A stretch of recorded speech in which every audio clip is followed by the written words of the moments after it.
సినీ పరిశ్రమలో casting coach, మహిళల భద్రత వంటి అంశాలు ఎప్పటికప్పుడు చర్చనీయాంశంగా మారుతూనే ఉంటాయి. పలువురు నటీమణులు, గాయకులు, సాంకేతిక నిపుణులు గతంలో ఈ అంశాలపై తమ అనుభవాలను పంచుకున్నారు.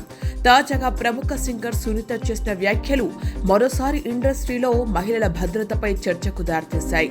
ఓ ఇంటర్వ్యూలో మాట్లాడిన సునీత, సినీ పరిశ్రమ మహిళలకు పూర్తిగా సురక్షితమైన ప్రదేశం కాదని స్పష్టం చేశారు. తాను ఇండస్ట్రీలో విజయవంతమైన మహిళ అయినప్పటికీ ఈ విషయాన్ని నిజాయితీగా చెబుతున్నానని పేర్కొన్నారు. సినీ ఇండస్ట్రీ మహిళలకు ఖచ్చితంగా సేఫ్ కాదు. నేను ఈ పరిశ్రమలో సక్సెస్ఫుల్ ఉమెన్ అయినా కూడా ఇదే చెప్తాను. బయటకు వచ్చి నాకు ఇలా జరిగింది, అలా జరిగింది అని చెప్పటం నాకు పెద్దగా ఇష్టం ఉండదు. ఎందుకంటే ఇది ఒక్కరి సమస్య కాదు, చాలా మంది ఎదుర్కొనే పరిస్థితి అని అన్నారు. ఇండస్ట్రీలో కొన్ని సందర్భాల్లో దోపిడీ, అసభ్య ప్రవర్తన వంటి సమస్యలు ఉంటాయని ఆమె అభిప్రాయపడ్డారు.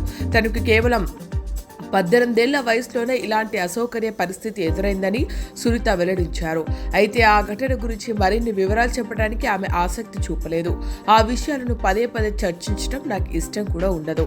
అలాంటి చర్చలకు ముగింపు ఉండదు అని ఆమె అన్నారు.